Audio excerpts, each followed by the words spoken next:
Welcome back to the Deep Dive. Today we're navigating through a really impactful and tragic event that just unfolded. We're extracting the crucial details, the unexpected insights from a whole stack of sources, news reports, official statements, eyewitness accounts. Our mission, like always, is to give you a clear, concise, and comprehensive Dreamliner crash in Ahmedabad. We've pulled information from places like independent.co.uk, Wikipedia, Reuters, and others. That's right. And this isn't just about listing facts. We really want to connect the dots here, explore the interconnected elements, everything from potential technical failures, the profound human impact, and of course, the ongoing investigation.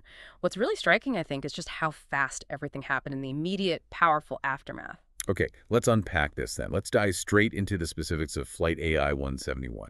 Let's maybe start by just setting the scene for you. What exactly happened on June 12th, 2025 in Ahmedabad? Okay, so on that day, Flight AI171, which was a Boeing 787 Air Dreamliner registration VTANB, it departed from Ahmedabad. Its destination was London Gatwick. But maybe only 30 to 60 seconds after takeoff, around 1:38 p.m. local time, IST, well, the aircraft experienced a catastrophic failure. And what was the immediate consequence? The devastating result of that? The plane just couldn't climb past 600 feet. It failed to gain altitude, and then tragically it plummeted, crashed into a residential building, and also a medical college hostel there in Nagar, Ahmedabad, which, immediately raises the question, what could cause such a severe failure so fast right after takeoff? Exactly. That's the central question, isn't it? And we'll definitely dig into that when we talk about the investigation. First, I think we really have to acknowledge the immediate, just devastating human cost. Can you maybe paint a picture of the casualties involved? Yeah, the figures are, well, they're truly sobering. On board Flight AI171, there were 242 people. That's 230 passengers and 12 crew members. But beyond the aircraft, there were also at least 38 confirmed deaths on the ground and over 60 other people injured in the area around the crash site. Wow. And amidst all that tragedy, there's this one solitary story of survival that's emerged. It's an extraordinary detail, yeah. Tragically, just one passenger survived this horrific incident. A British Indian individual named Vishwash Kumar Ramesh. He was apparently in seat 11A, which is notably very close to an emergency exit. Somehow he managed to jump clear of the wreckage. He's reported to be in stable condition now. It's a miracle, really. Incredible. So the moment of impact, that must have triggered just an immediate, overwhelming response on the ground. What happened then? Oh, absolutely. Within minutes, you had this incredible outpouring of help. Firefighters, emergency responders, local residents, even medical students from the hospital right there, they all rushed to the site, showed immense courage. By June 14th, so just 2 days later, they had recovered approximately 270 bodies. And the painstaking identification effort is underway now, using DNA, dental records. Already, over 125 victims have been identified, and 83 families have received the remains of their loved ones. It's ongoing. Right. And from these overwhelming numbers, we're starting to hear the individual stories, aren't we? Stories of loss, but also resilience. Exactly. Really heartbreaking stories are coming to light. Like Lawrence Christian, one of the victims, had specifically flown to India just to bury his father. There have been emotional vigils held across the country. 5 victims from Vadodara have already been cremated. The mourning just continues for so many families. And we've seen high-profile condolences too, right? Leaders like Prime Ministers Modi and Keir Starmer, Bollywood stars. It reflects the national grief, really underscores how profound the impact is, way beyond the immediate community.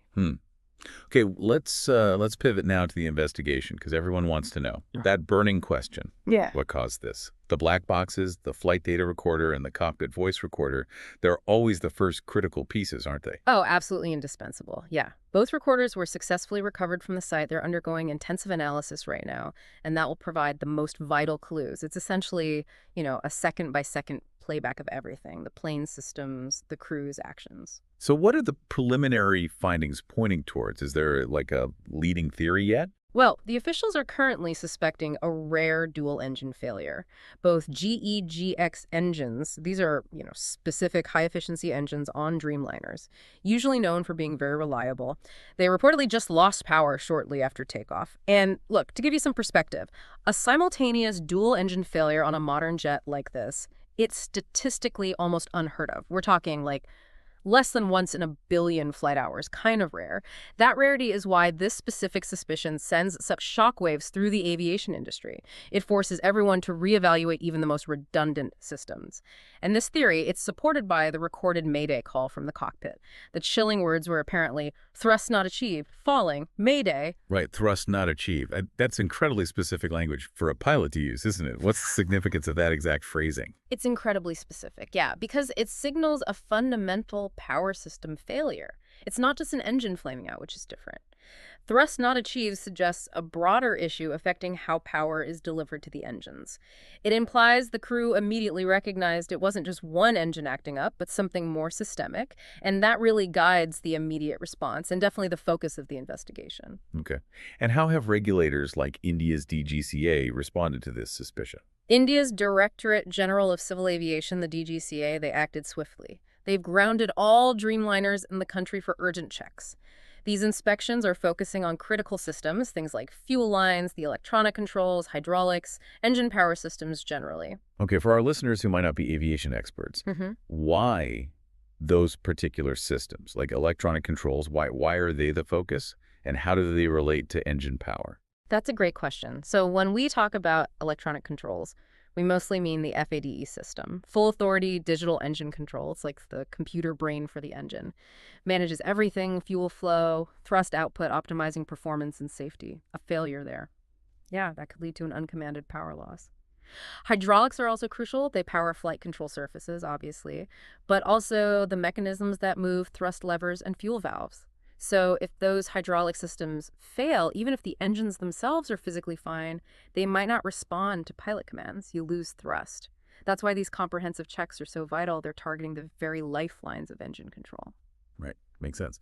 So what does all this mean for the future of the investigation and maybe broader aviation safety, especially considering how global air travel is? Well, the ongoing probe will keep meticulously analyzing that black box data. They'll cross-reference it with maintenance logs, manufacturing specs, human factors, everything.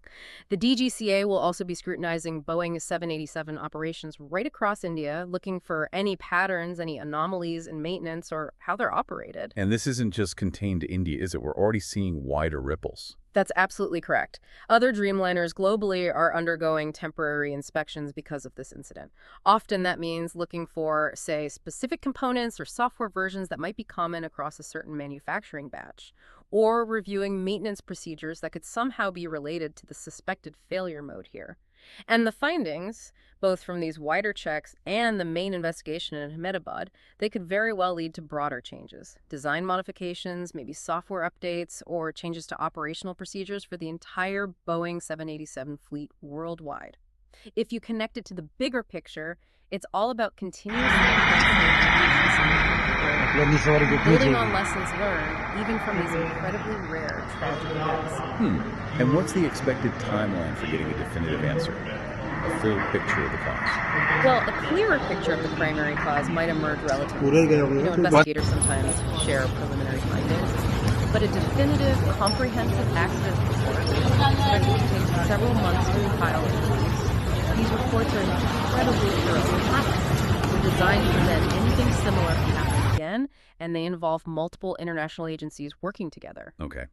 So this deep dive into the Ahmedabad Dreamliner crash, it really highlights this intricate web, doesn't it? Human tragedy, the rapid emergency response, and then this painstaking, highly technical investigation process. We've covered quite a bit from the minute-by-minute details of the crash itself to the specific human stories and the global regulatory. Yeah, and the insights really underscore the incredible layers of safety that are built into modern aviation. But they also remind us, starkly, that even these rare catastrophic events happen, and when they do, they compel constant investigation, evolution in design, and changes in how things are operated. And I think this raises a really critical question for you listening at home to consider. As aviation technology keeps advancing, as the systems get more and more complex, how do we balance the incredible safety record we've achieved with that absolute need for continuous vigilance, for adapting when unexpected failures, like this suspected one, occur? What aspects of this discussion stood out most to you? Something to think about. Thank you for joining us on this deep dive. We hope this has given you a thorough but also, concise understanding of this complex and still unfolding story. Until next time. Keep digging deeper.